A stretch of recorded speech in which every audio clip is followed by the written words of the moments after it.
Yeah. You know, so if people can't find it, that's not much.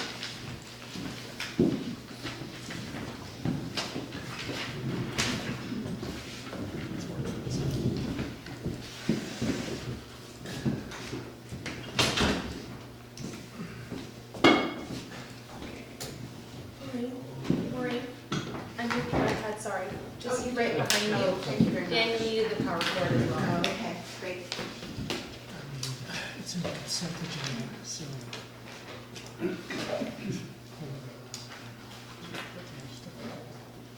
Is it? I think it is. Report committee. Yeah, 355.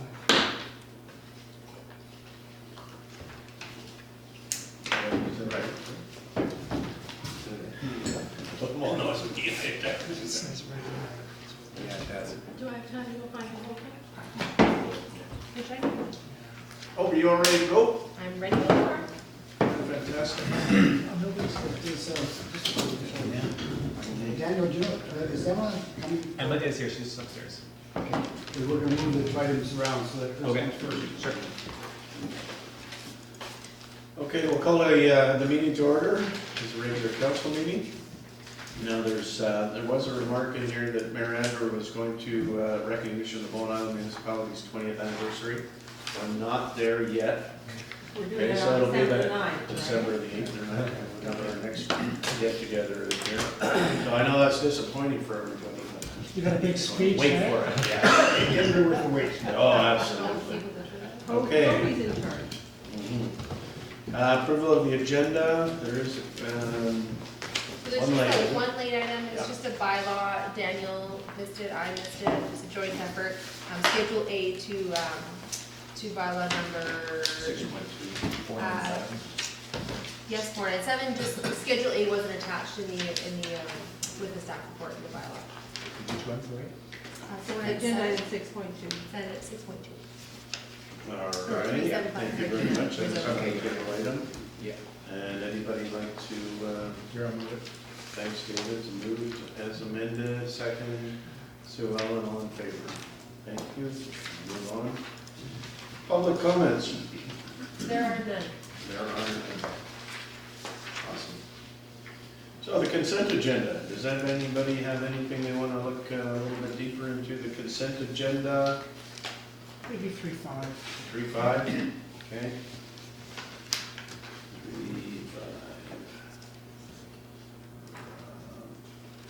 3.5. And we'll put that in section, that's probably 11.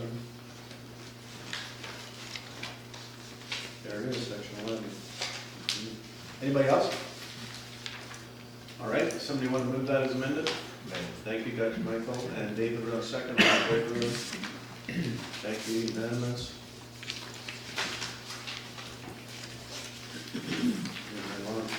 Pages fast, and no delegations, so this is right at the none. Bylaws. Roger, Well, thank you. I'll just send it over to you for the 2019 5-year financial plan amendment bylaw. Thank you. Thank you. Mayor and Council, the purpose of the report and the 5-year financial plan bylaw amendment before you is to incorporate into 2019 5-year financial plan changes that were approved by Council during the year. Expenditures for events that occurred but were not anticipated at the time of the 2019 5-year financial plan was prepared. And then expenditures in outer years, primarily the reflection of borrowing and debt servicing costs and the construction of the water treatment plant. And also for larger projects such as the planned fire hall community center, the outer year projections have been adjusted to more closely reflect the anticipated spending flows on those projects.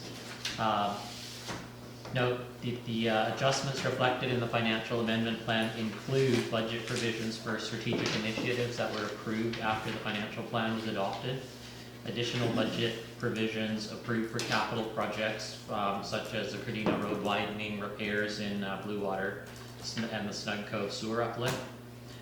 Also included are budget provisions for grant funding initiatives such as the Economic Development Officer and Child Care Funding Grant, And budget provisions are also for the task force activities, fire core services review, environmental scan, and internal CAO are captured in the financial plan amendment before you. I will open it up to council members for any questions you may have. My report is pretty detailed and explanatory. Allison? You didn't comment on how much annual surplus we will have left. Are we're not completing We it will- below the no, we're working not. capital level? We'll have approximately $1.1 million of accumulated surplus remaining after these items that are proposed to be funded from accumulated surplus are funded from that source. Did you say 1.1? Approximately 1.1. And the prior year, Pardon? the prior year, it's 1.1, what was the year before? I'd have to take a look. I don't recall the numbers off the top of my head. Unappropriated accumulated surplus at the end of 2018 was 2.8. So when the number I was referring to, Allison, is just the accumulated surplus number itself and not combining the non-statutory reserves. So the 2.1 that you're referring The to, 2.8 the has the 2.8 takes non-statutory reserves. non-stat, yeah, that combines the non-statutory reserves with it. Okay. Alright, which is how much? Allison, you got that? Well, I know, if it's 1.1 and we're using 3, so it would have been It'd be about 1.8, so yeah. about $1 million worth of statutory, non-statutory reserve. My kind of arithmetic is right, which it usually isn't. Anybody else, David? Thanks, Royce. Fire and protected services, 153. Yeah. 153. Is that the work we're having to do right now around, I mean, a couple of things, is it? Or There's a few things. It's a Yeah. core services review. Yeah. It's also the environmental scan Right. and legal costs. Shall I read it out, Gary? Sorry? Shall I read it out? Sure. If that's, anybody has any other discussion? I suppose So, that- when, just quickly, Raj, so,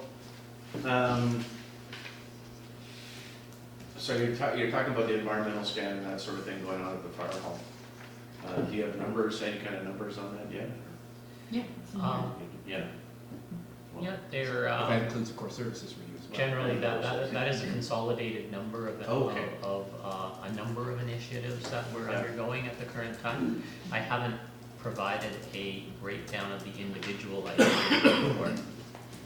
Okay. That's awesome. Good.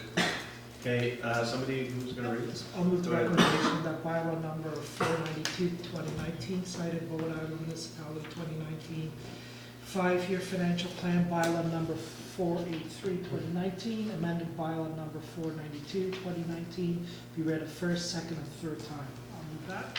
Second. Any further discussion? All in favor? Thank you. It's unanimous. Thanks, Raj. Thank you. Daniel Martin, rezoning application, 375 Cardina. Thank you, Mayor and Council. So I have a rezoning application for 375 Cardina Drive and a bylaw for consideration of first reading to amend the land use bylaw. So just for some background and way of reminder, this is about 375 Cardina is the Bowen Island Marina. So it's located both immediately off of the ferry and then again off of Cardina through Suncurve Point. So it's home to a number of retail establishments. There's a marina in an adjacent zone, adjacent water lot, and a single-family house in the back of the property. So it has this split zone where there's an SR2 zone, single-family house, and then there's a commercial part in the village commercial zone. And this application looks to amend components of both of those zones. So this came to council in September 30th meeting, and at that point, council referred the application to a number of committees and directed staff to prepare a bylaw to amend the land use bylaw. And so just that recap of what they're asking for. The rezoning is asking for an additional secondary suite in the single-family home in the SR2 zone. It's looking to permit the existing buildings that were constructed after adoption of the development permit that's on the property. So if you remember, the existing zoning says you're only allowed the building structures that are in this development permit. And then finally, it would amend the definition for land-based marina facilities to permit what's currently, it allows takeout food, and so it allow some sort of seating within those takeout establishments. So this went to the Housing Advisory Committee, and they supported the additional secondary suite. I've condensed this on the screen. The full motion is in your report, but they said it's a good example of having multiple suites in one dwelling in an appropriate location. They liked the nearness to the ferry and the ability for somebody to live without a car. It's a good example of a flexible response to an existing non-conforming dwelling and creates the type of housing units Bowen Island needs. The Community Economic Development Committee focused instead on the commercial zoning piece of it, and they recommended council proceed with the rezoning application, and their comment was look for increased floor space in the zoning, in particular enable installation of a public washroom. And then the Advisory Planning Committee looked at both components of the rezoning applications, both the SR2 and the village commercial. So the settlement residential part, they supported the allowance of the secondary suite, and they supported the additional. They want to say broadly, they supported additional development in the zone on this property, and they supported the proposal and the removing the restriction on takeout food and seating. So what staff have brought back is draft bylaw number 497 to make those amendments. And so it has essentially four clauses within the bylaw. So one is to amend the definition for land-based marina facilities, and we would add the additional words that are highlighted there, which would say with incidental seating areas for consumption on the premise, to allow those seating areas. Second, it would amend the settlement. It would place the settlement residential 2 in a zone variation, so to SR2F. It would say it would permit up to 2 accessory residential use shall be permitted on a lot. So typically, our standard wording says it allows up to 1. So in the accessory residential use is a attached or a detached secondary suite. So this would say it would be permitted up to 2. And then the lot size would mean it can only be attached secondary suite and not detached. And then probably the most substantial one, so amending the village commercial to be zone variation. So it would have, instead of having this limit based on what was in the development permit, it would have a maximum floor space and a maximum lot coverage in the zone. And so what staff are proposing and talking to the applicant is about 168 square meters. So it's about 40 square meters more than what's there existing, to allow some flexibility in the redevelopment of it as necessary. Did you say 40? 40 square meters. Yeah, thank you. Yeah, so about 400 square feet. The other thing that the APC had flagged was making sure to note that the height is measured from the grade of the pier, because currently our grade is generally measured from like the ground. Oh, yeah. And by that measure, the buildings are probably over height Oh, yeah. from where the actual base of the ground is.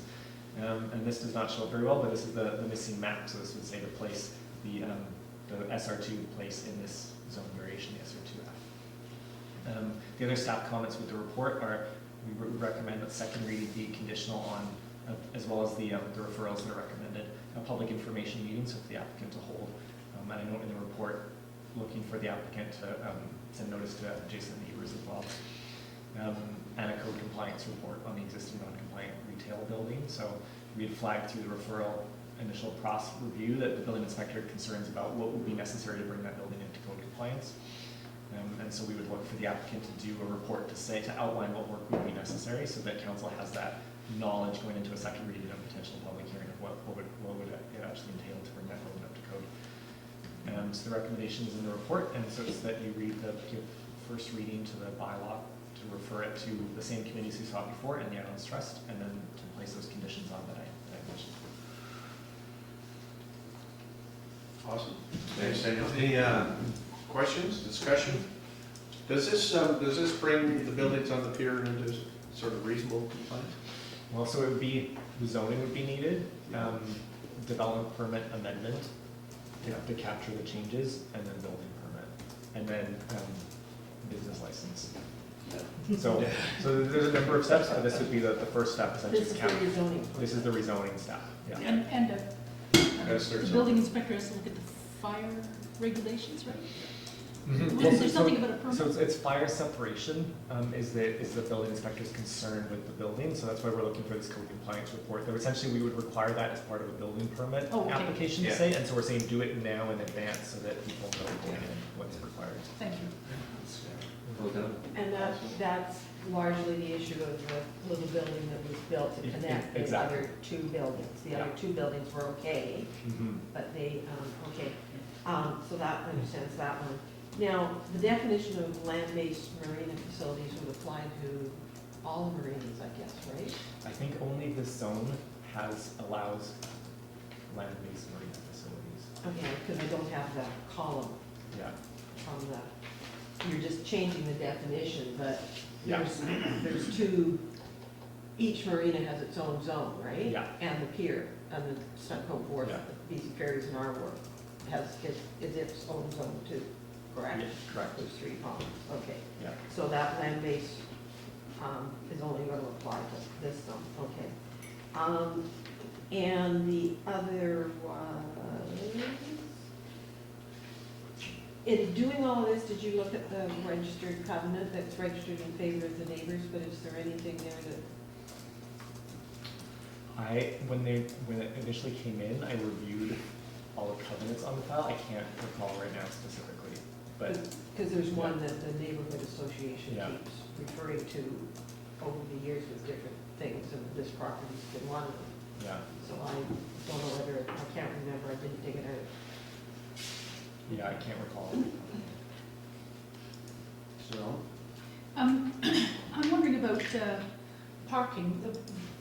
You referred to parking briefly, but does this include more parking? Because I know one of the concerns that the neighbors often have is parking along Cardina and, you know, traffic going back and forth. What will be the impact on the neighborhood side of that lot? Yeah, If we know. Yeah. So the parking regulations wouldn't change. I'm just trying to find a good map of it here. But so in essence, it's like the house has a driveway access from this side, but given that it's all in one property, they could actually provide the parking either off of Cardina or in the parking lot. Both serve to meet their parking, but Okay. requirements. The driveway's big enough to provide yeah. 3 or 4 But so parking with spots. to get the building permit for the additional suite, if permitted, they would need to be providing 3 parking spaces. So the one for the dwelling and one for each suite. Okay, thank you. And my second question was, oh gosh, it's gone, never mind. Yeah. Oh, I know. It was so that the neighborhood gets to weigh in, right after this, there'd be a community information meeting anyway, Mhm. right? So they would Yeah. collect some input Yeah. at that point. Okay, thank you. This doesn't trigger a public hearing. It will trigger a public hearing after second reading. Yep. all right. I guess the question, well, where the public open house should be held there, I think, not here. I mean, I had talked to the applicant and we sort of explored it, but partly we were thinking about it, you know, in September when it first came up, and we were thinking, well, I still depend what the weather's like. You know, like I could see attraction of it being there and being adjacent to neighbors and right there, and you can see the issues, versus if it's like a, you know, slushy day in January. But Is they're this going to another want site? to walk people through and show Yeah. them. So I think that's our preference, is to have it on site. They have to do that, though. They will be They're hosting it, responsible for that part of it, yeah. All right, so that sounds like it's about it. I will read the recommendation that bylaw number 497/2019, cited as Bowen Island Land Use Bylaw number 57/2002, and bylaw number 497/2019 be read a first time. The council referred bylaw number 497/2019 to the Housing Advisory Committee, the Housing Planning Commission, and the Community Economic Development Committee, and the Islands Trust. And the council advised the applicant to host a public open house and to complete a code compliance report on the existing non-compliant retail buildings prior to consideration of second reading. Second for that, thanks David. Any further discussion? All in favor? Thank you. It's unanimously moved. Now, we were gonna change things around here and let Emma go first on these staff reports.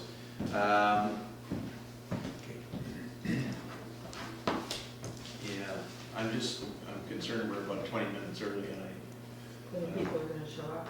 well, that's what I was thinking, yeah. Okay, Emma, when's your ferry?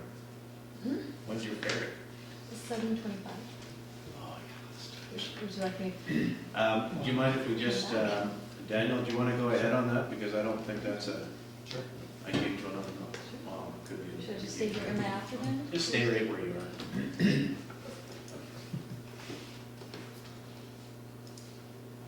Oh, sorry. I was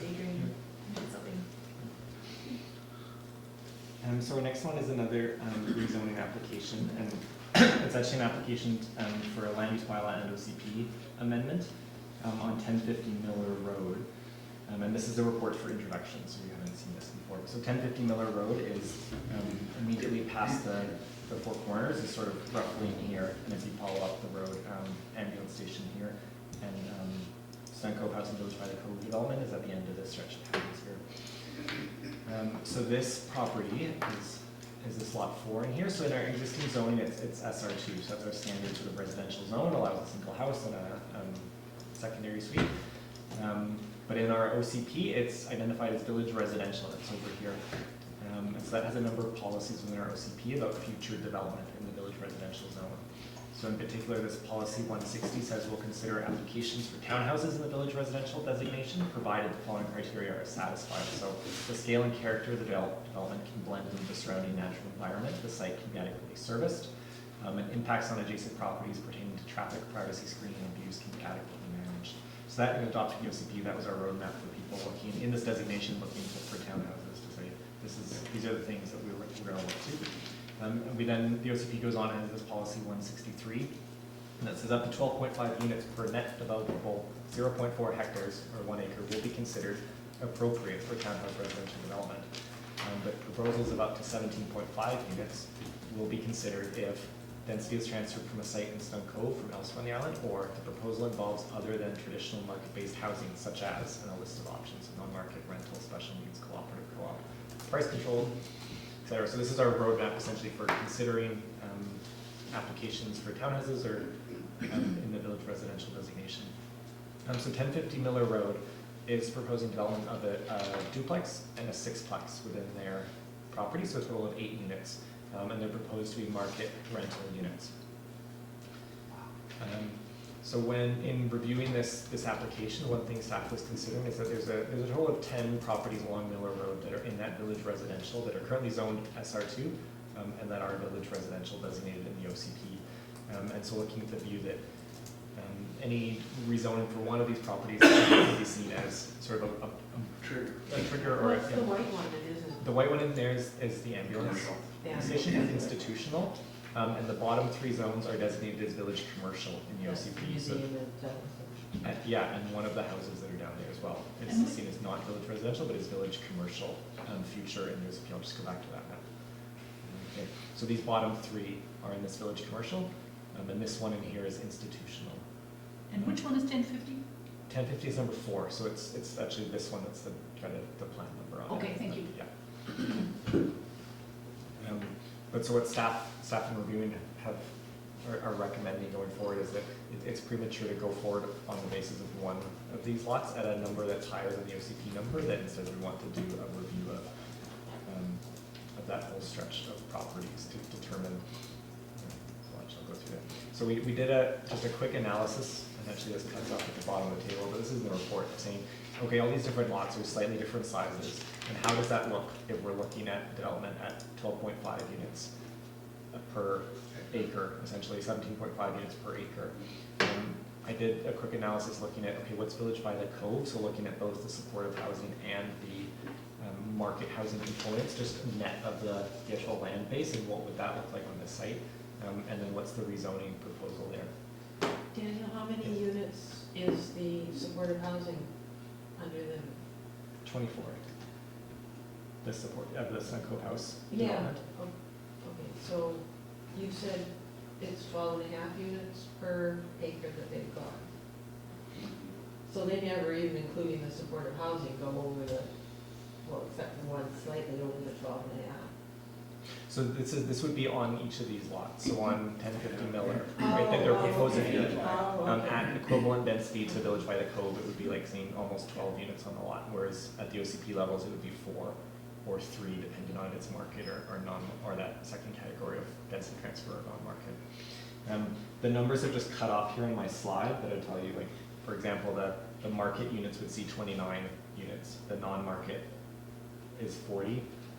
Down here, Village by the Cove density would be 110, and at the rezoning levels, it's 75. So you see there's a big range here of what we've seen between what the OCP says and what different numbers would end up coming in at. So in terms of staff discussion, Staff recommend council instead seek to adopt a policy that would consider the effect on all 10 of these properties, the residential properties designated village commercial, receiving the same rezoning request. So items to be considered include desired built form, densities of properties, the sewer capacity and cost recovery of that, water capacity and cost recovery of that, traffic impact, so including any needed road improvements and preferable access points. So the rezoning application, for example, shows access off of both Senior and Miller.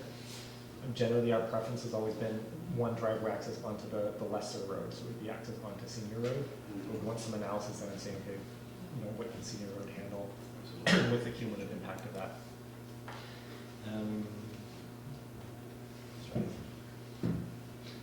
So the recommendation is to refer the applications to the APC and the Mayor Standing Committee and direct staff to undertake a comprehensive review of the properties designated village residential and Miller Road to determine appropriate policies for future rezoning.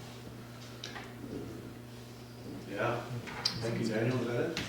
That's my presentation. Thank you. Okay, David. Happy to chat about this. This is, I think this is really interesting. I support all the recommendations. I think that I'm really glad that this came forward because those properties are clearly identified as where we would put density in our code. So to have this come forward and have a look at the whole thing is exactly how it should be done. The old densities when you had your little chart a moment ago, based on 12 and 17, that was from 2005.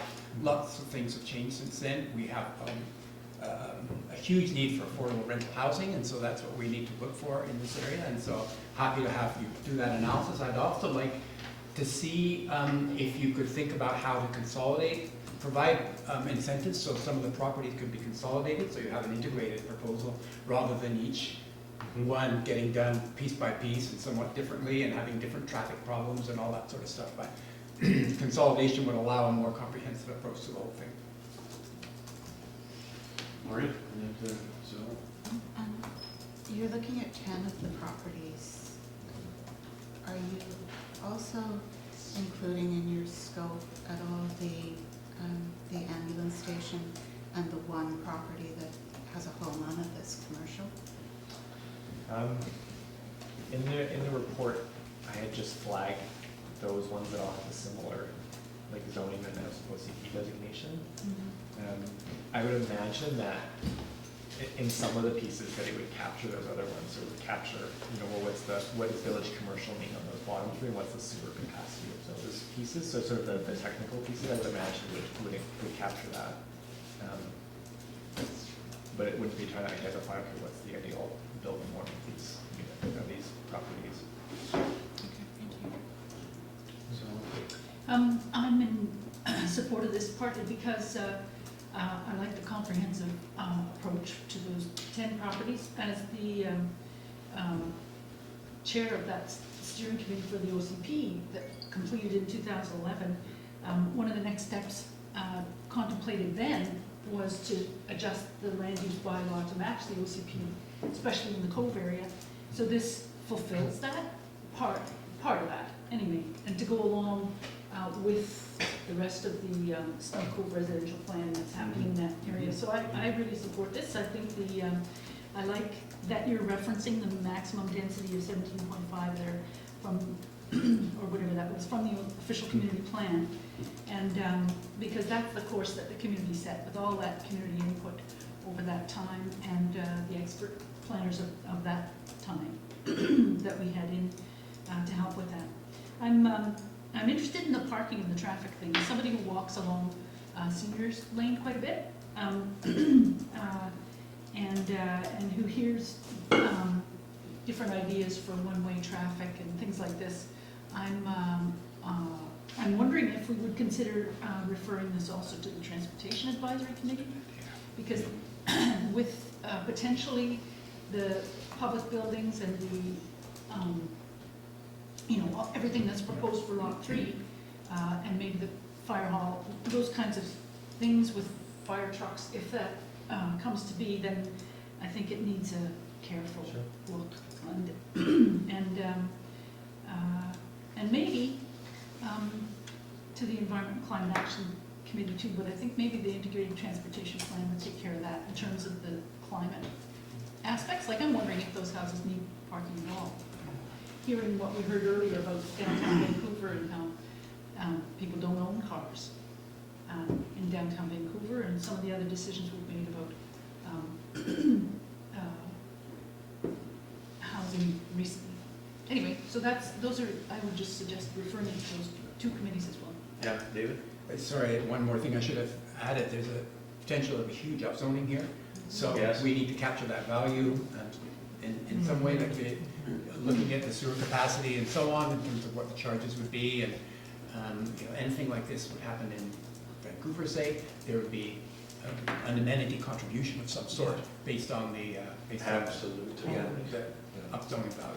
Absolutely, Allison? Well, David was going to brought up what I was going to bring up. I mean, 12 and a half units was sort of the base Yeah. on the, in the Snugcoat plan when we did it, and this was talked about quite a bit, and the kind of housing, like row housing type of thing. Mhm. But you had to do something as a community benefit to get from 12 and a half to 17 and a half. And there's no detail on this application in here, so, just to build things, whether it's gonna be rental, what sort of, amenity or what would happen, and the issue about access onto, Miller? No, Miller Road. Yeah. I mean, you can't have a driveway every 50 feet along Miller Road, Exactly, because it is much too busy a street with hills and rises, so the access has to be on Seniors Lane, and if you're going to keep it as one lot with all these buildings on it, our use of streets bylaw says you can only have one driveway access. So, I certainly would support the idea of one-way traffic on Seniors Lane, as occurred to me as a possibility, but just because we're doing a study, I don't think the applicant should think that we're really, I mean, we haven't discussed the merits of the application. There isn't anything to discuss. Well, there was a little, they did talk about rental, and they gave the sizes, three Yeah. bedroom for families, and Yeah. then singles on the back. But nevertheless, we're actually going Well, that's if you backwards. could read the map. It was in there in the report, I read it. Oh, well, I Yeah. think you have to read the thing, and it doesn't. Yeah, I think it would be definitely wise to look at it in the bigger context of Yeah. the whole Snugcoat Village, which brings me to a point, Daniel. How about there's a couple of residential units on Trunk Road too? Would they be included, or are they in a They're different? a totally different area. Are they? Okay. Do you mean behind the pump, like on Dorman? Well, there's a few down there, but I was sort of thinking the ones that actually on Trunk Road there, there's about 3 or 4 residential units in So there. those are in the village commercial Oh, they are. zone? Yeah, so they already have like existing zoning that they could be redeveloped. Okay, so Right. just leave Yeah. it. Yeah, Maureen?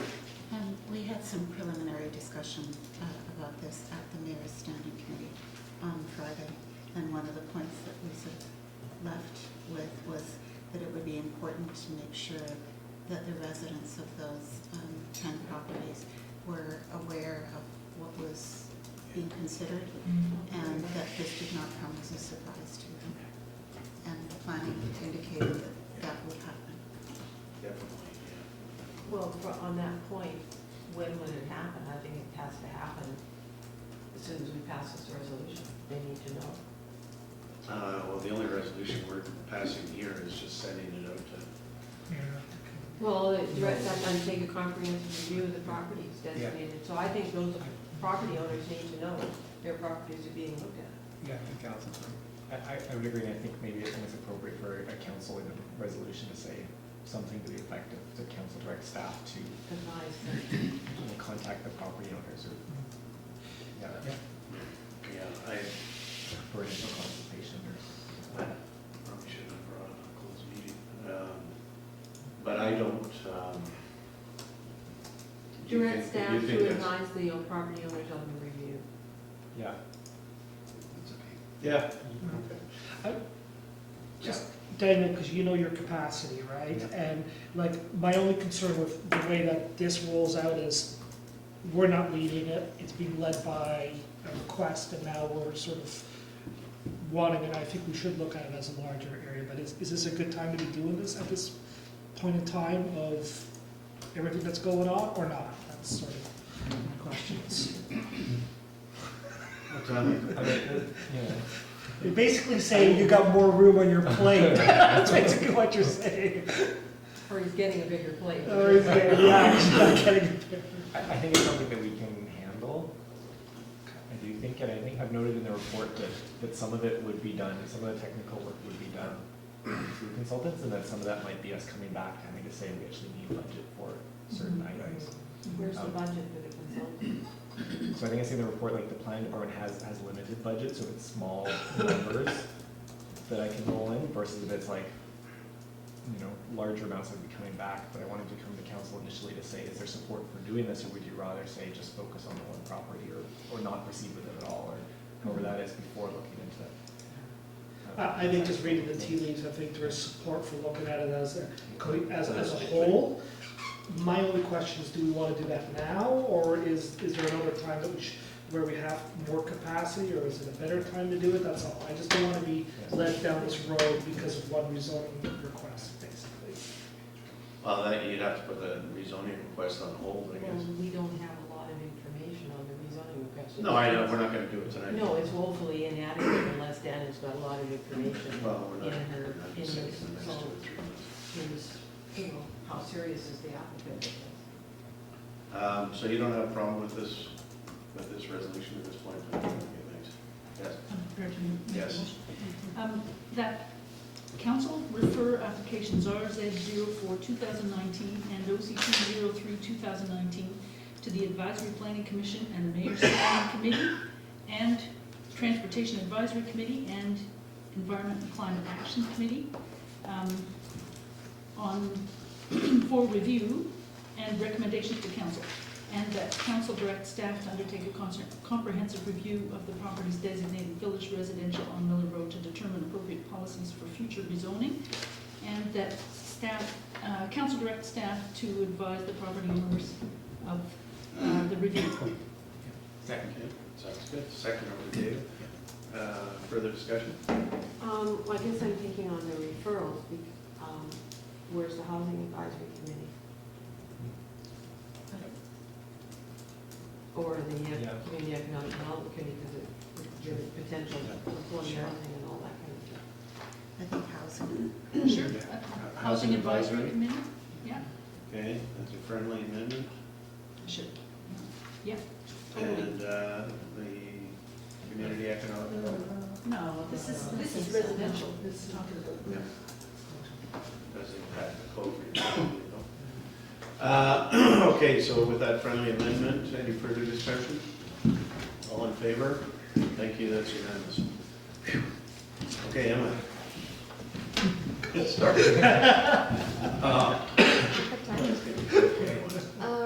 Well, I think information has already been presented.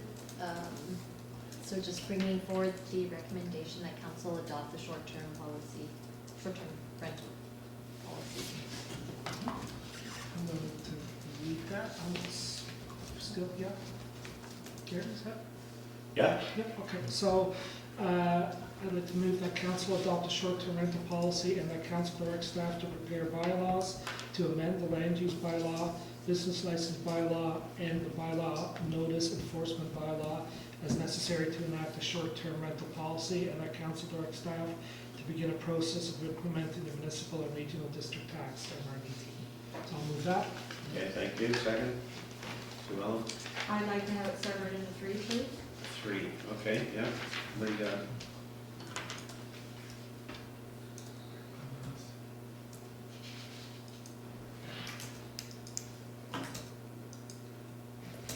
Severed? Okay, where do you want to separate the first sentence? There's 3 that. Yeah. That council adopt, that council direct, and the council direct. 3 different resolutions in that one. So I want to separate into 3. So I'll read the first one then, councilors? Yeah. The council adopt the short-term rental policy. And I would speak against that motion because I do not believe the policy is written as a policy. It's a mixture of directions and non-policy related items, so it's nowhere near ready. Even if we agreed on the 120 days. Would it get fine-tuned, Daniel, that policy? Or is it going to be set in stone the way it is right now? I mean, in essence, we'll be bringing the bylaws forward would be the next step. Okay. And if they get amended, we would then, almost by definition, would have to come back and amend the short-term rental policy to reflect the changes in it. I mean, if council's more comfortable, we could adopt it in principle, or something that says that it's not, we're not set in stone, but it's just moving it forward to begin the bylaw drafting process. Yeah, I'd be happier with that. Yeah, me too. Allison, is that? No, I'm voting against. Okay. Yeah, I want to know how that deals with the 120 day issue. Well, that's the other thing, and probably have to go to my learned colleague here. If we take this, because right now it's 120 days max, if we take that as a part of the policy and move it forward, can that be reviewed as part of the bylaws and that sort of thing, or is that just stuck in the policy? So it would then be a regulation that would get put into the business Yeah, license yeah. bylaw and the land use bylaw too, potentially. Yeah, so it would be in both of the amendment bylaws that we would bring forward. So, you know, either council tonight could give us direction to not include that, or when the bylaws come forward, council has the ability to amend or sever or proceed with the bylaw amendments at that point. What I'm getting stuck on here is if we don't get through this first one, then the other two don't really matter. Do they? No, the third one could be done. Well, Yep. well, yeah, that's not getting. Yeah, anywhere that's on it. nothing, yes. So, Well, I'm speaking in support of the first one, whether it's a policy or a policy in principle. I think we need to regulate short-term rentals, as so many other communities are doing. I think we need to protect our community. I think it does have a bearing on affordable housing, and I think that principle of residents first, I think we need a limit. And as I've mentioned, I think it actually needs to be shorter. But I think the whole point is to regulate this currently unregulated. Well, currently it's not allowed, it's not permitted, and we need to address that because it's happening. And I think this is a good way to start it, and it will just be for the first year, and then we're going to review it. So that's why I support it. 120 days, Rob. Yeah, I'm gonna do, I mean, this has been going on and on and on and on. I think we need to get going on it. And I still haven't had any good rationale why people can't get commercial guest accommodation if they wanna go do it 365 days a year. Right now, it's happening without anything going on. We need to have something in place. So, you know, this has been an ongoing process now. I know staff have been working over it. It's come back, I don't know how many times now. I think we just need to take the next step. We need to go forward and get going on it and start writing it up. What's the feeling around the rest of the table? David? I basically have the same opinion. I'm not sure about the 120 days. I liked it. I liked Emma's rationale for that, but when I realized it was really gross revenue rather than net, then it didn't really work. But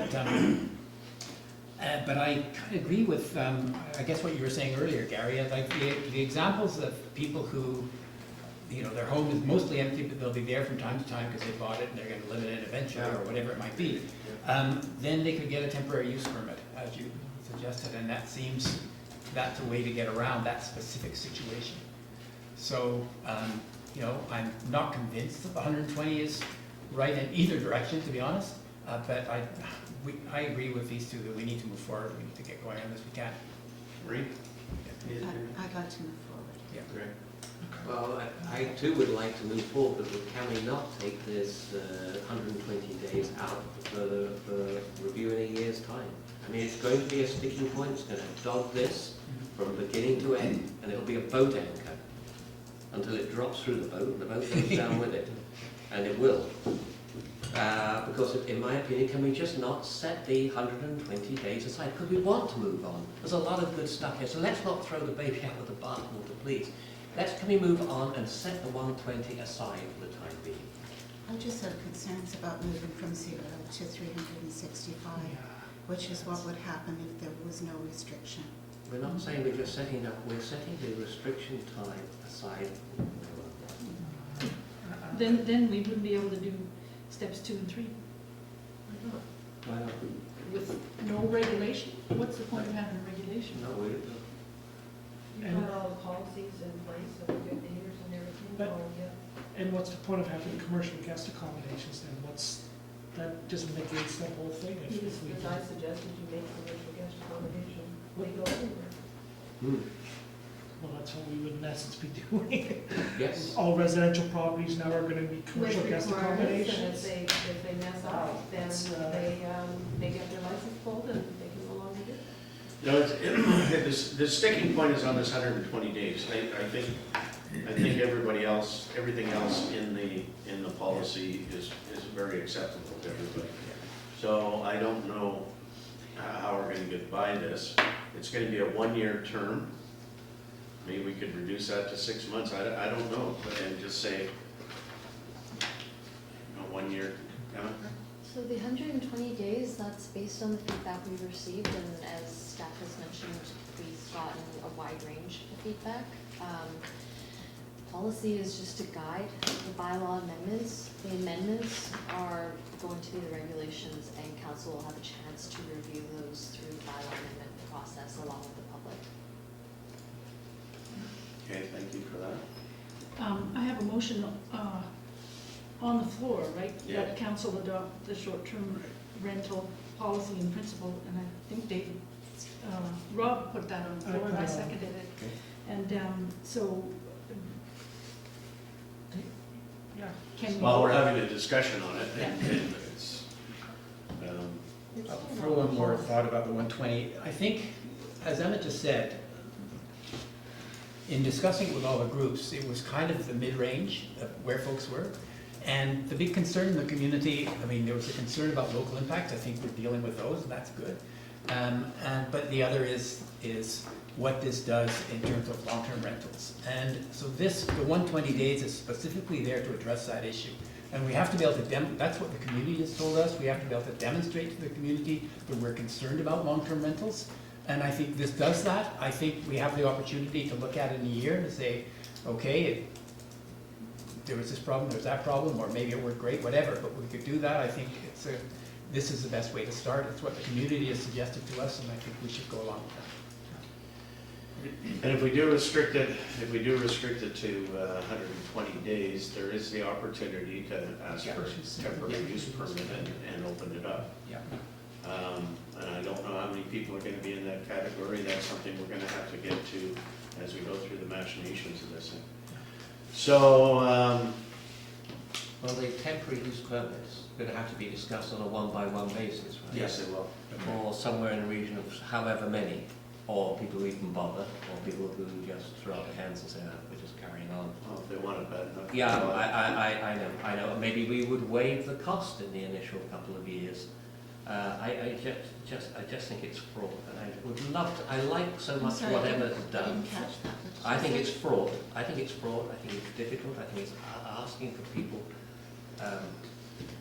because it is a split issue, why could we not set that aside for a year and then review it?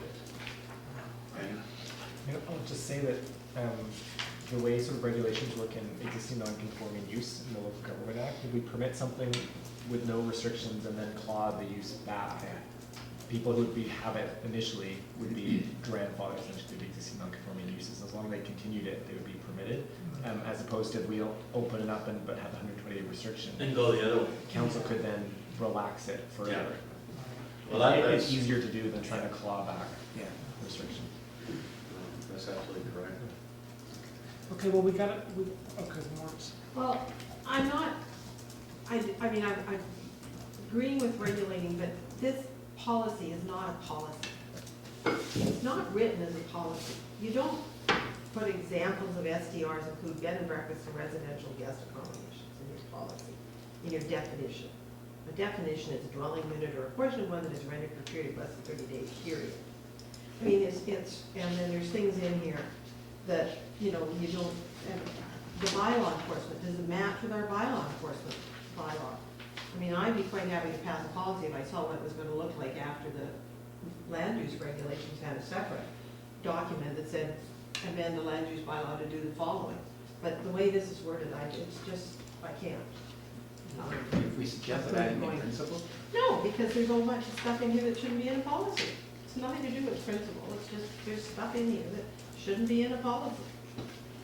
And why can't we have a direction to say, direct staff to amend the land use bylaw to implement the da-da-da-da-da, and here's the policy. You know, usually you implement the land use bylaw and then design your policy afterwards to show, or concurrent with it, to show how the thing's going to be administered. And, if you want to pass this the way it is, you might want to change the fourth paragraph on page 3. It says 120-day limit for residential guest accommodation use, along with a maximum 2 guests per room. So a bathroom's a room, a kitchen's a room, a living room's a room, so you're gonna have 2 guests and 10 rooms in the house, so Oh, sweet. it's, I think the word is bedroom, so nobody's really read this. It's not ready to go as a policy. It simply is. How about the council adopt the elements of the short-term rental policy as proposed, something like that? Just so that we're moving forward, we know what it's about, and we can fiddle around with the language. Yeah, we are committed to that 120 days. Yeah, yeah. That's what it's- I think we're better just staying with in principle. Yeah. In And principle. leaving it I'll be there. happy to Okay. take in principle as a friendly amendment. Okay. Or, Yeah. I mean, assuming that the motion belongs to all of us now that we've seconded it. That Okay. council adopt the short-term rental policy in principle. Okay. Second on that, Rob? Sure. Okay. And any further discussion on that part? Okay, all in favor? Opposed? Okay, Councilor Morris and Keel in opposition. The council directs staff to prepare the bylaw to amend the land use bylaw, business license bylaw, and the bylaw notice enforcement bylaw as necessary to enact the short-term rental policy. I move it. David, thank you. That's a second. And any further discussion on that one? All in favor? Thank you. Opposed? Okay, Councilors Kale and Morris. And the council directs staff to begin a process of implementing the municipal and regional district tax, MRDT. David, second. Okay, got a whole bunch of them. Any further discussion? All in favor? All right, thank you. That's unanimous. That's it. All right, thank you, Emma. Thank you. And it's before You can make 7:45. that. Come on. Oh, what time is it? It's, Yes, 7:10. 10 after. Clock's on. holy cow, long time. We're back on time? Wow. Yes, yes, yes. 5 years ago. Okay, correspondence. So, Julie Sage, the Bowen Island Food Sovereignty, we specific asked for the Bowen Island Food Sovereignty. Who's that? Raj is, I guess he's our comment, Raj. Yours is a company Yeah. report. Oh, there's a report with you, yes. Okay, Raj, over to you then. Oops. Okay, well, essentially some Bowen Island Food Sovereignty Group had requested that the municipality partner with them in order for them to have access to grants through, I believe, the Bowen Foundation. And Vancouver Foundation. Vancouver Foundation, my apologies. And so, in terms of my staff recommendation, I had some concerns. I don't know a lot about, I mean, the organization came here and they presented, but I'm not sure what their organizational structure is, whether they're a non-profit organization or not, or whether they're a society. And we essentially would have no control over the fund. If we did partner with them and apply for funding, we would have no control over how those funds were spent. So I just have concerns about using our charitable status to obtain funding for an organization where we have no control. It could put our charitable status at risk. And also we don't have, I mean, who do you say yes to and who do you say no to when organizations come to you and want to partner with the municipality? Essentially, we don't have the resources in-house to accommodate every organization that would want to partner with a partnership and use our charitable status in order to obtain funding. So as a result, I would say, I would recommend that at this time, council not enter into an administrative partnership with Bowen Island Food Sovereignty, and that their second part of their request, council refer to the Environment and Climate Action Advisory Committee for its information to follow up on. Where's the On the second? second, sorry, Right here. just going back to their report, the Oh, second right. part of their request was to recognize them as a resource and include them in discussions that address climate, emergency, and food-related issues. Maureen? So in discussion with Raj and also with Julie Sage, I obtained clarification that they have applied for nonprofit status, so nonprofit society status. So that is in the works. Their organizational structure will be clarified. I also felt that referring us back to the Environment and Climate Action Advisory Committee might not result in anything particularly useful, because this is essentially a request to council regarding staff time, regarding council support. With the two presentations that were made as part of climate conversations, the majority of council attended those, seemed interested in the work that was being done, and that work was consistent with some of the some aspects of the island plan. So I had suggested to Raj and to Dennis that a friendly amendment to the second clause would be that council refer part 2 of the Bowen Island food sovereignty request to the 2020 council strategic planning session. And then there could be a discussion at the council level for what is essentially an administrative request. Good idea. Yeah, I don't think they're quite ready. Like I say, I don't need that status. And I think we need to know more about what they consider administrative partner. I think it's just on grant applications and that's It all. is. The problem is, we're circumventing CRA rules by taking the money and giving it away to another organization. I So don't that's think the we're going to do 256 that. problem. We weren't going to do that. But that's exactly what they're asking for. They just want to say, give the money to us, and then we turn around and write them a check. Now, when we've done that in the past, it has been very specific actions. And sort of a service agreement drawn up between the agency or the entity that's receiving the funds. And we know what service they're going to be delivering for that money, so. Well, one example that was brought up again in discussion was Birch. And what Birch was able to provide was confirmation that they were a nonprofit organization, financial statements, detailed information about how any such funds would be used. And in that context, my understanding is that the municipality did serve as an administrative partner for an That's application. what I'm saying, but to that was a Vancouver very different Corporation. type of request than what they're asking for. Yeah, well, I think clarification of what it would mean, what would be necessary. Well, I think so too. I just, to my way of thinking, it was just that we would, if they sent a letter out to the foundation or something, we would say, you know, we support this application. I didn't think that they were. They're wanting us to make the They want- application, They have to receive the be money, and then turn around Oh, and I give it see. to Okay, them. yeah, of course. But when they get their status, they don't need that, do There's a difference between a charitable organization and registered nonprofit under the Registered BC Society Act. Just because you're a registered nonprofit doesn't give you the ability to issue donation receipts or accept donations from other charitable organizations. They can only donate to qualified donees, and qualified donees are municipalities and the Queen and other registered charities. Okay. I don't know if we should get tangled up in that part of it. Doesn't make any sense. to Well, me. perhaps we could simply put this on hold until Yeah. such time as Bowen Island Food Sovereignty has its nonprofit Right. status. Yeah.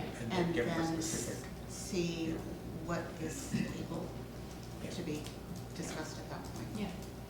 Is that okay, Raj? Yeah, that should We be sent a good. letter to that effect. And just saying that we're not quite prepared at this time to enter into a relationship. Sure. And to Raj's second point about the, I think it was Raj's second, yeah, about the Climate Action Committee. The issue around composting has already been addressed. I mean, I guess the committee has been aware, yes, has been aware of their work.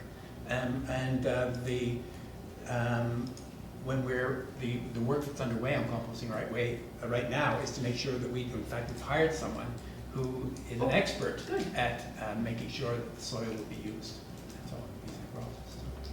So that's all, it's already in line, that part of the work. Would you, and you're part of the climate action committee, Yeah. and that sort of thing. Yeah. Would you, like, Julie is a tremendous resource. I imagine that you would use her if you had to.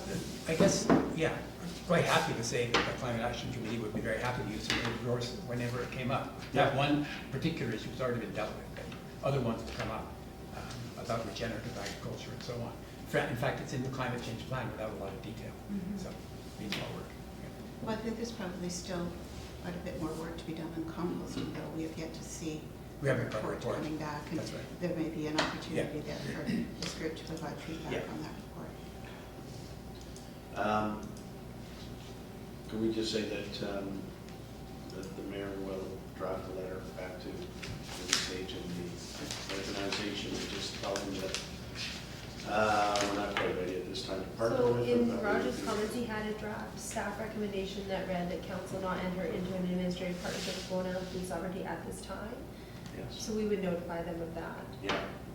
So we don't need specific direction for a letter. And then the part two, I think there was a motion or amendment to the staff recommendation to have the request, part two of the request to the 2020 council strategic planning session. So I can read it as a whole and council can see. Let's do that. That covers both of them. Thank you.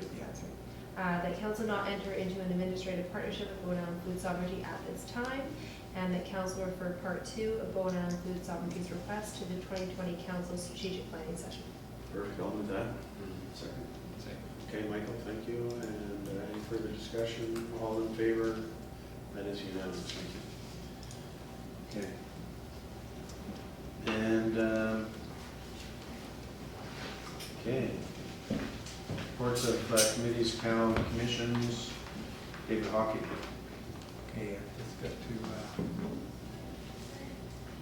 go to, the APC on conservation development, right.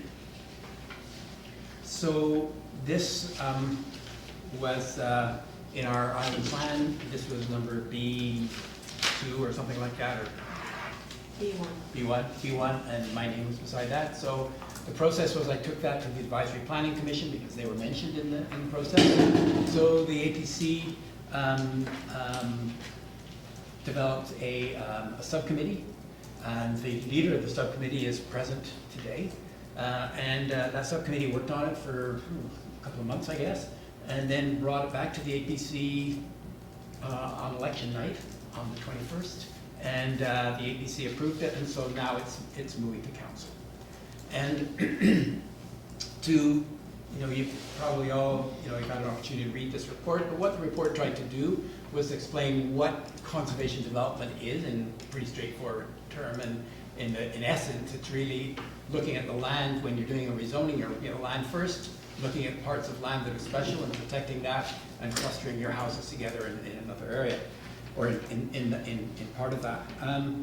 And there are a whole series of advantages that are covered, but the essence of those is it sort of protects the natural environment and all the species that are involved with that, and the water that needs to be protected under the stresses of climate change, but also the stresses of development that is happening across the island to protect the sort of the rural character and the feel of the island.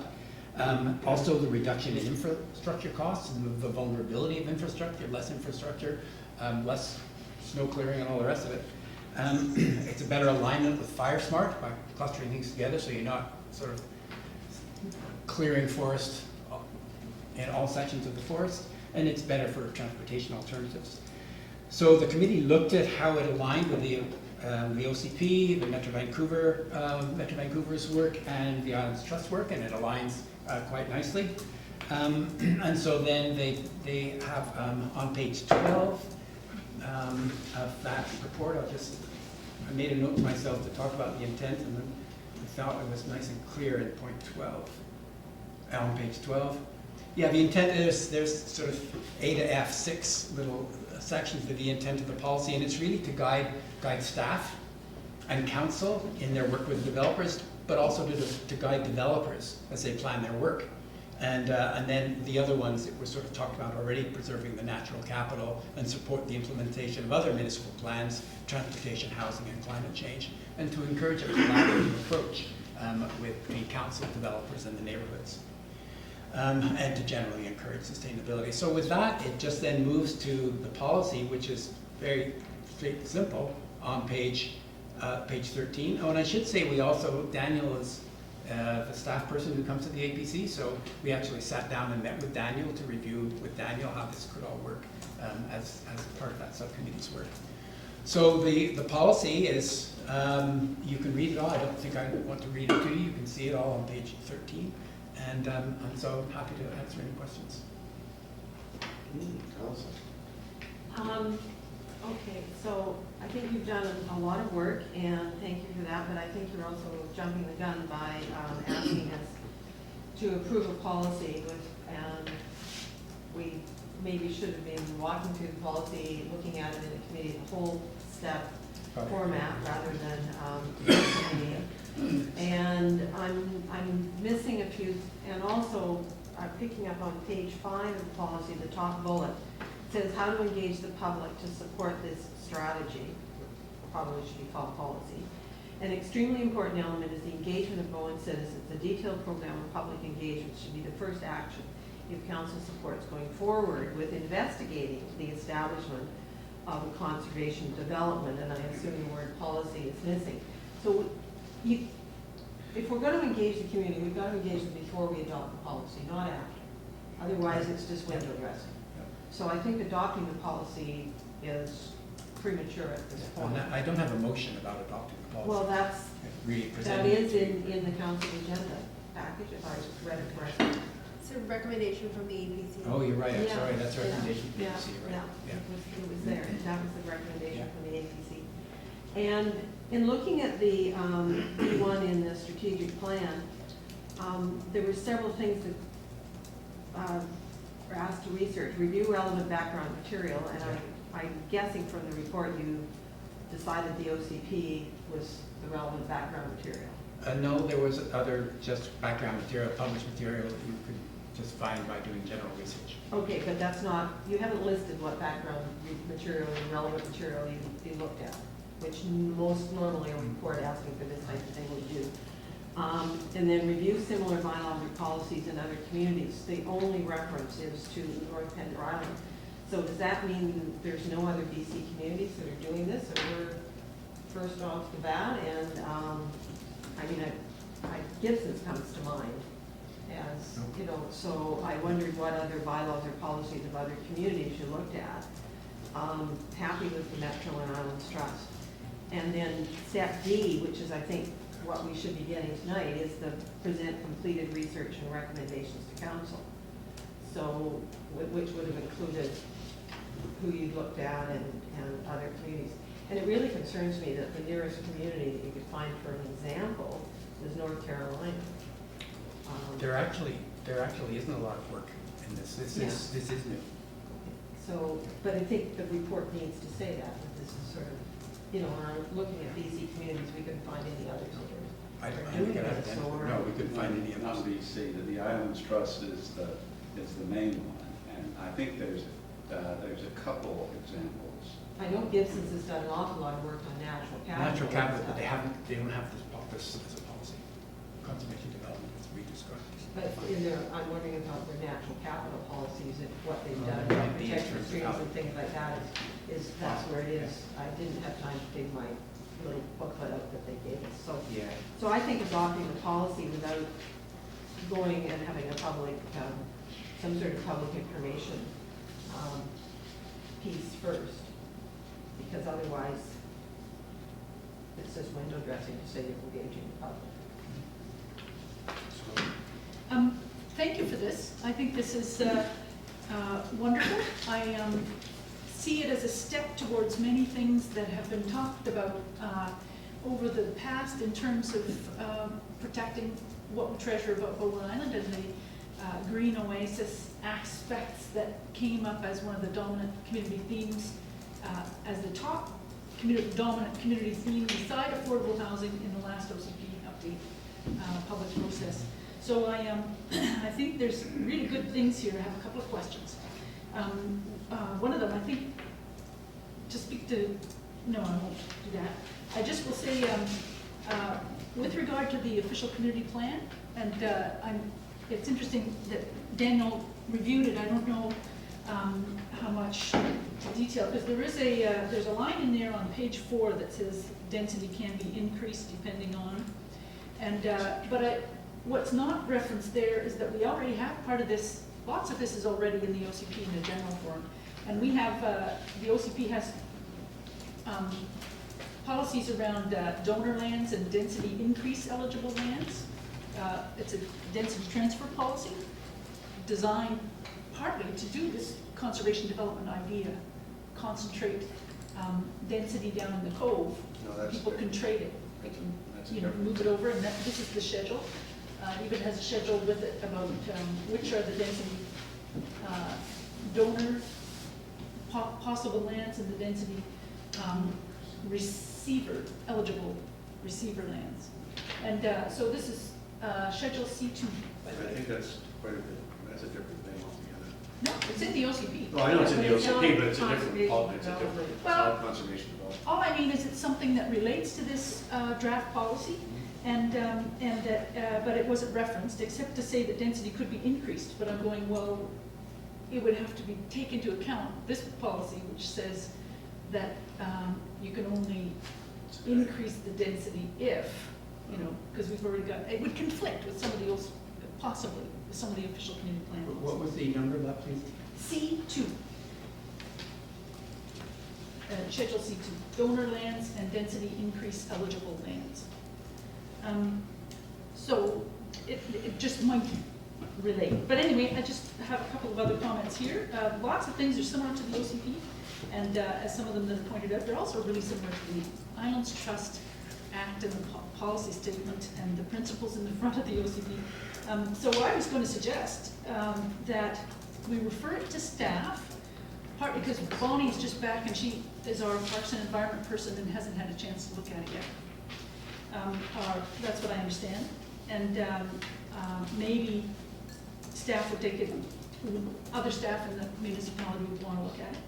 I thought we might also refer it as a draft policy to Parks, Trails and Greenways Advisory Committee that deals with trails and things that are, they're the ones that things are referred to now and they make decisions, and maybe they've got something useful. And Environment and Climate Action Committee. And you could do transportation as well. Yeah, that's what I'm thinking. And this could be part of that whole engagement section that you highlighted in there. Maybe it's the first step and you'll decide that you want to do more public engagement then or whatever. But, I really like the idea of treating it as a draft policy and moving forward with it and just referring it out to staff and committees. So that's what I would propose if the mover is open, if you're open. I haven't moved it. No, Marnie?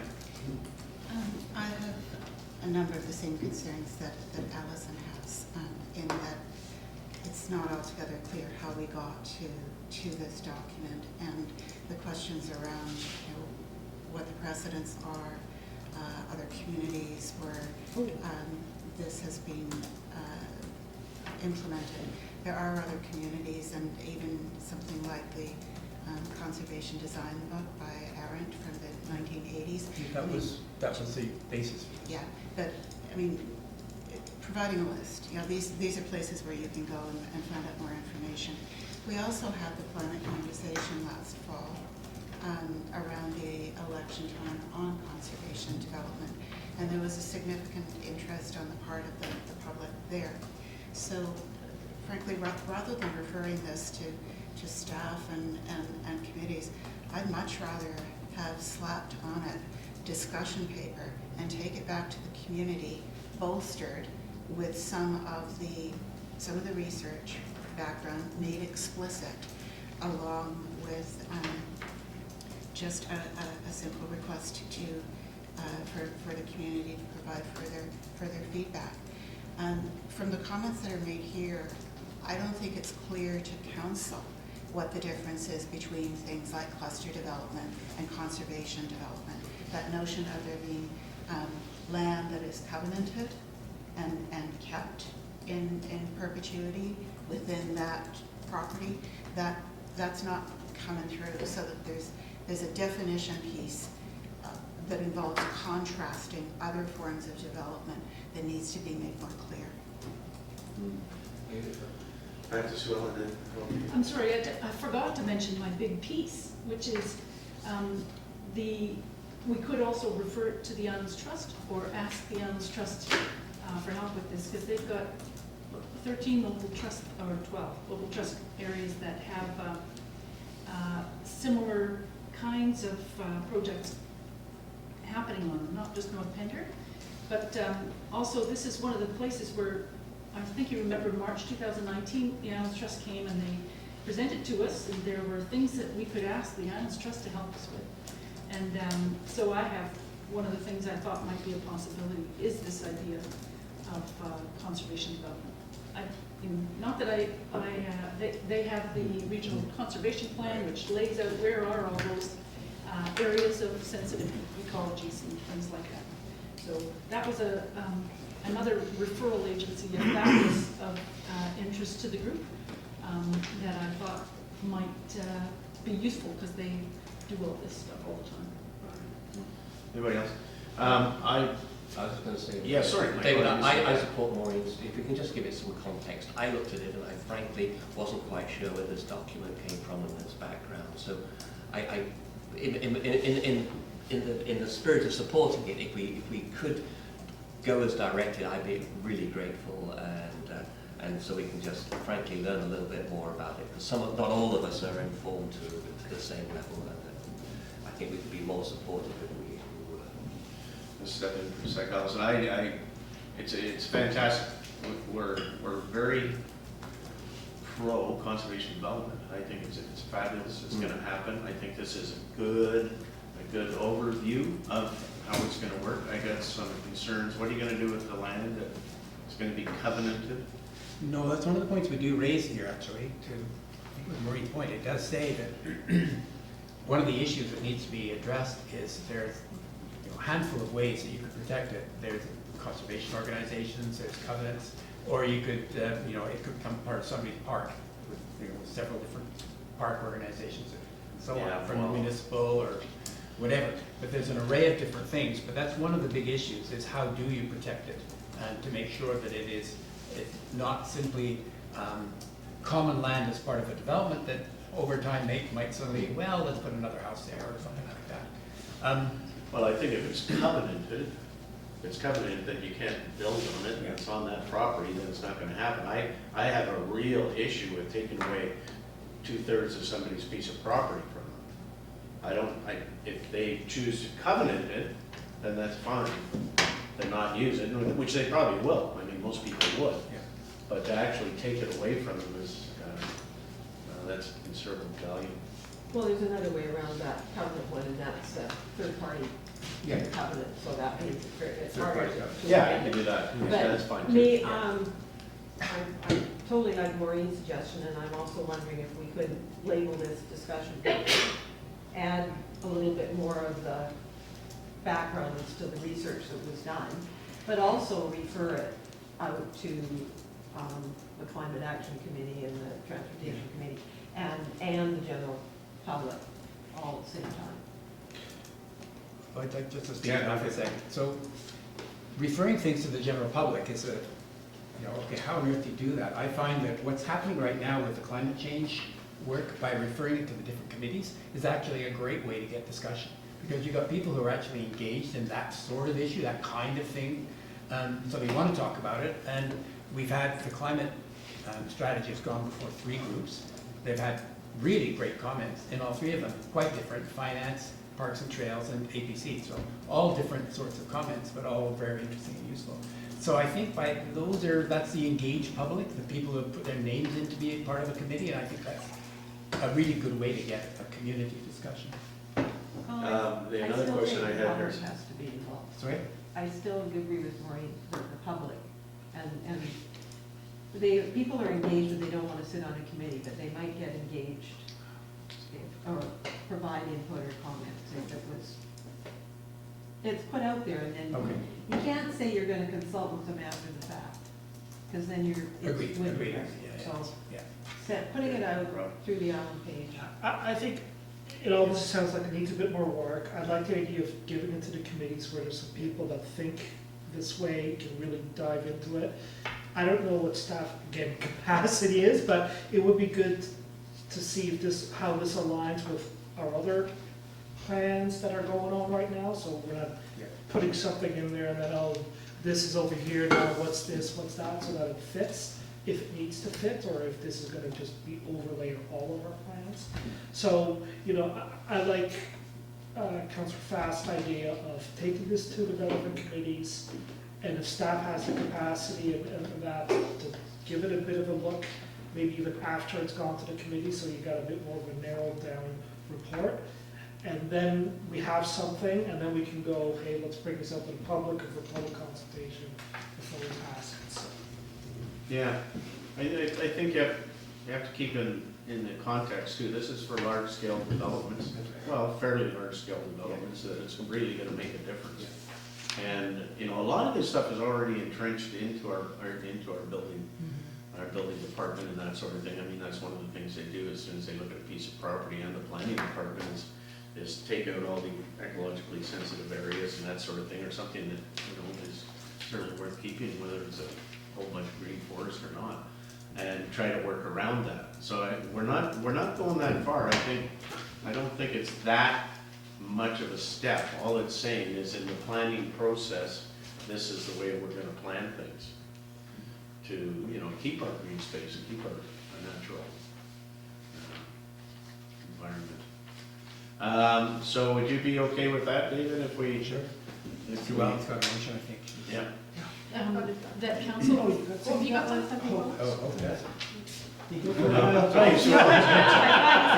So Ellen's got some. That council refer the, I'm calling it the draft conservation development policy for now, Sure. to staff and Parks, Trails and Greenways and Environment, Climate Action and Transportation Advisory Committees and the Islands Trust. And the finance committee, there's huge financial implications to it. And Finance, Finance Okay. advisor. Finance Advisory Committee. Okay. Just about everybody. Did we have the general public in there? Well, I see it as phase, I this think is kind of the next phase, and then when this comes back to David and the APC, then we can decide whether it's another climate conversation to follow up on the earlier one. And if those earlier comments and things have been explored, or if it goes to like a public open house, bring your ideas. I don't know what, you'll decide at that point, depending on where it is, how it's developed at that. I'll second that motion. Do you want me to just read it once? Yes, please. The council referred the draft conservation development report and policy to staff, the Environment and Climate Action Advisory Committee, Finance Advisory Committee, Parks, Trails and Greenways Advisory Committee, Transportation Advisory Committee, and the Islands Trust for review and comment. Right. Okay. Did you have the environment one in there? Mhm. Okay, thank you. I have it as. So you got the move on that, David? Yeah. And was that a second from you? Yeah. Okay, thank you. Any further discussion? All in favor? Thank you, that was unanimous. And I don't think everybody knows Dennis Wilson, so I just think. I know Dennis. Hi, Dennis. Thank Hi, you. Dennis. There we go. And Ron is gonna refer it to the general public in the newspaper article, right? There we go. That's what we talked about. Okay, new business. David Hawking, Oh. Metro, Vancouver. Yeah, I've got a couple of things. I mean, most important, I've talked about already, and everybody's been seeing the housing plan, the 10-year housing Yeah. plan, and the issue with the $4 million, and looking at and so on. And I think I mentioned, no, I didn't mention, yes, I sent around that note that, so there's a new person in charge of that now, Yes, Heather yes, McNally. And I'll go, I've got a board meeting this weekend, or this Friday, and Heather is always at the board meeting, so I'll chat with her about it. I mean, it's a brand new file for her, but she's very clever, very good person. So I'll talk about when she's thinking that this might come forward from, you know, some sort of a expression of interest or whatever the step might be for the public. Yeah, so if, you're also gonna talk to Birch, your labor, you had a I chat. talked to Birch, and then I briefly, the other night, I chatted with them again, but we need to have a longer conversation with them. What I hope to be able to do is that we have a meeting with Metro Vancouver and Birch Yes. and us Yeah, to sort of explore what the opportunities might be here. yeah. I mean, we've got land, they've got some ideas, they've got some proposals, and I think it's might be a very good fit. Awesome. But just sort of thinking about getting up, Metro Vancouver's new basis to getting up to that, if we should be inviting any of the CAO to. Oh, okay. I'm sure, yeah. Did we invite Carol to come? Yeah. Yeah.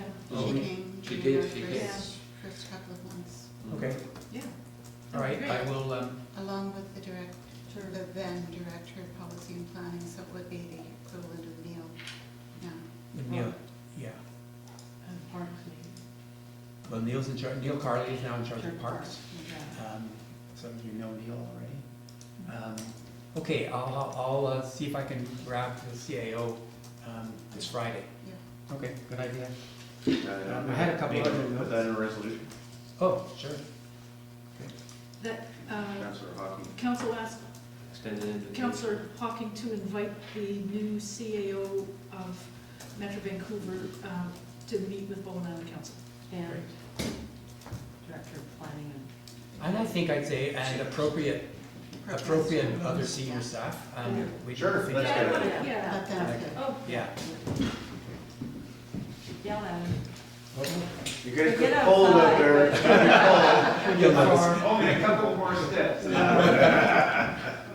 Yeah, we'll figure out what the appropriate steps are, like housing would be one, parks would be the other. I'll think about that a little bit. I mean, you may be able to just get the Yeah. CAO over, Yeah. it's always oriented to our Yeah. part of the world. Yeah, exactly. other Oh, than- sorry, other can you just region. run that again?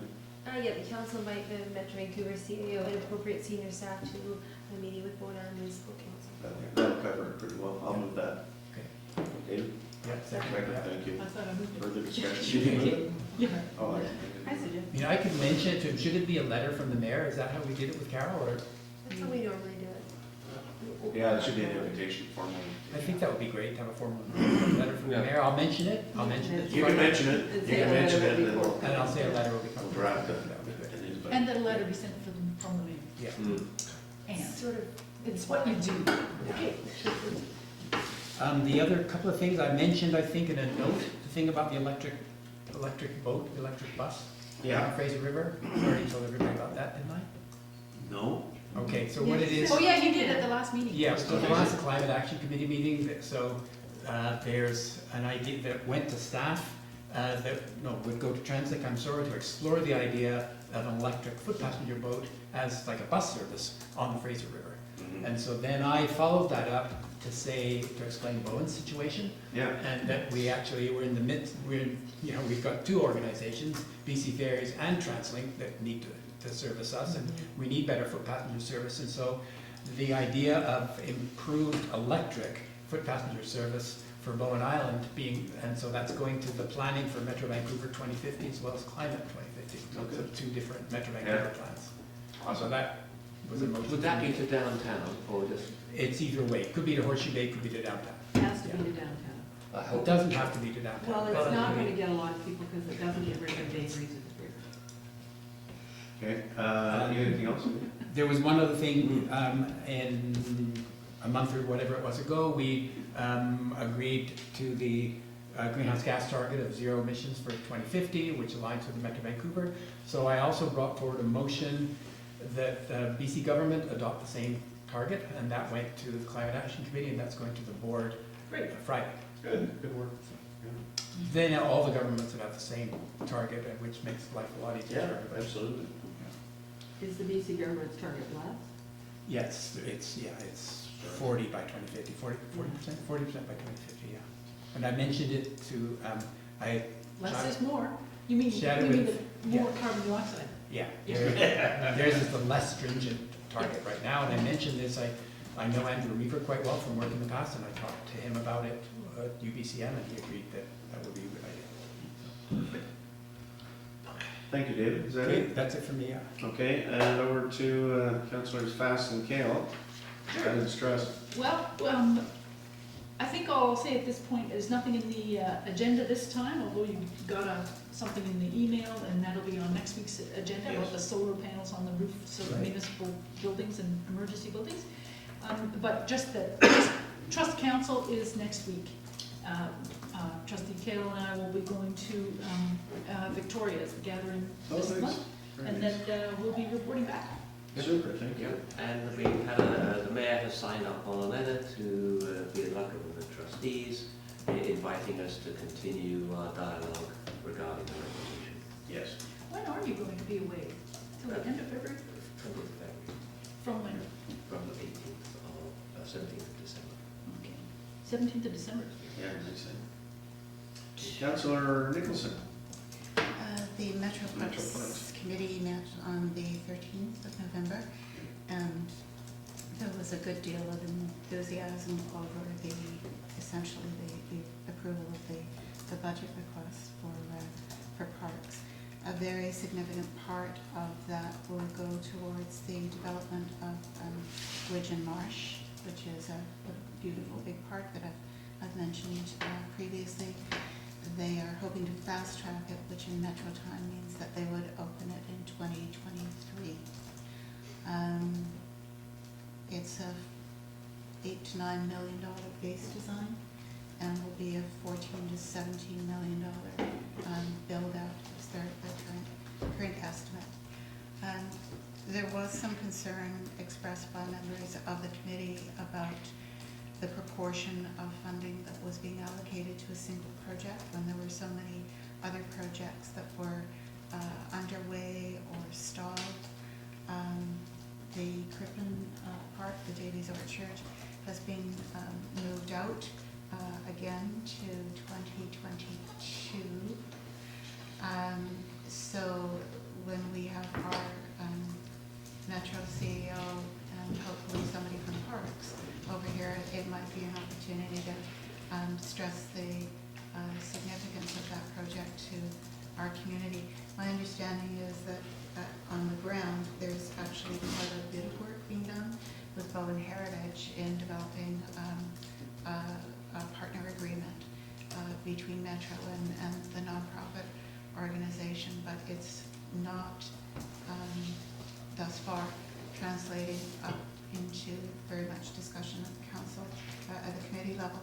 At the beginning of the year, we will be presented with an updated detailed design. We haven't seen anything thus far. And we'll also be presented with a policy that's been in the works now for about 2 years for all of the buildings, the building assets in the regional park system. So there are over 300 buildings, and they've done a An asset management plan? it's not, they're not calling it an asset management plan, but it's got aspects of an asset management plan. And I'm not sure what to expect. I mean, some of those buildings are large, typically heritage, and there's been a lot of community effort and funding put into them over the years. And some are ramshackly little things that, you know, if you kick them sideways, they'd keel over. So we'll be getting updated on that. And the staff were asked to put the Widgeon Marsh project into the larger context of all of the projects that are underway. Mm-hmm.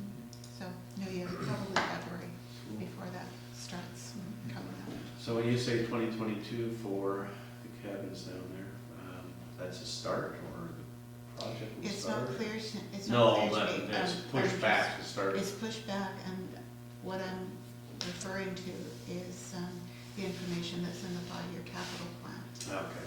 So they're consolidated funding for this big project, and some other things have been moved.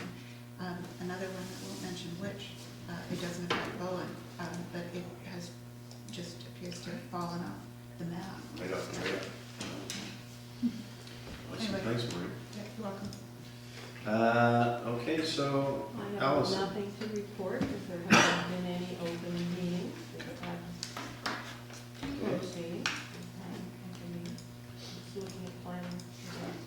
2050 and how to pay for it. Yeah. Yeah. It's still to go in the mirror. So we've got a notice here that at some point in time, we're gonna move into this closed. Yeah, no, we did You that. just need to amend that Oh, slightly. okay, sure. Well, let Hope read it then. Yeah, I've just added a few sections, based on some late items. Oh, I'll okay. just read out the motion. Sure. The council moved to a closed meeting immediately following the regular council meeting to discuss items pursuant to section 91A, C, I, and K of the community charter. A is personal information about an identifiable individual who holds or is being considered for a position as an officer, employee, or agent of the municipality, or another position appointed by council, or by the municipality. C is labor relations or other employee relations. I is the receipt of advice that is subject to solicitor's client privilege, including communications necessary for that purpose. And K is negotiations and related discussions respecting the proposed provision of municipal service that are at the preliminary stages and that in the view of council could reasonably be expected to harm the interests of the municipality if they were held in public. I'll move that. Okay. Are we going to do the consent? Second. agenda? Yeah. Okay. Second. Okay, any further discussion on this? All in favor? Thank you. Okay, so items removed from the consent agenda. So Robin pulled 3.5. Fireworks, page 50. Yeah, just, I mean, I have no problem receiving the petition, but then moving straight off into directing staff to start putting forward regulations and amending bylaws. It seems like a big jump for me for that.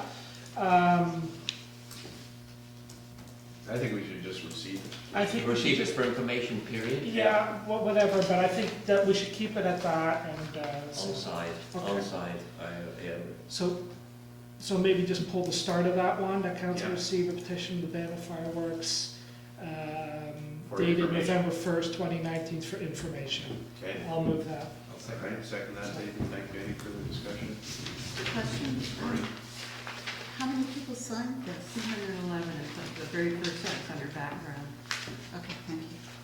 I wondered about that too. I mean, I don't have a problem with regulating the sale, but I don't want to prevent the fireworks happening in the cones for Halloween.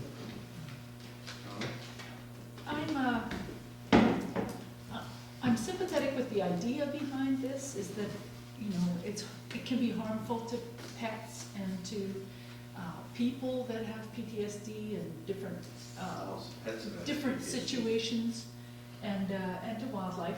And I think there might be a bunch of thinking to do about it, you know. I'm just concerned that it was a few names and there wasn't a lot there asking us to do things except to stop fireworks, which I don't think Yeah, is you know, right for Bowen Island. And that's part of the discussion, is that's not the way I heard it. What they were talking about was minimizing the effect of fireworks, because you can actually get fireworks that have less of a boom. Less of a bang. Yeah. But that's, So- the petition says, agree to ban the sale and use of fireworks. Well, we're just accepting it for information. Yeah, okay. But they do raise some points that I think at some point we need to consider. Yeah, absolutely. All those in favor? Yes, Yeah. always in favor. Thank you. It's unanimous. All right, so we're getting back that, then we're gonna go to all the way to the back page here, and we got question period. My only question is when it came to the plan, with the 10 houses along the village road, you guys were talking about like a village code. Oh, village commercial. Not Village the, residential?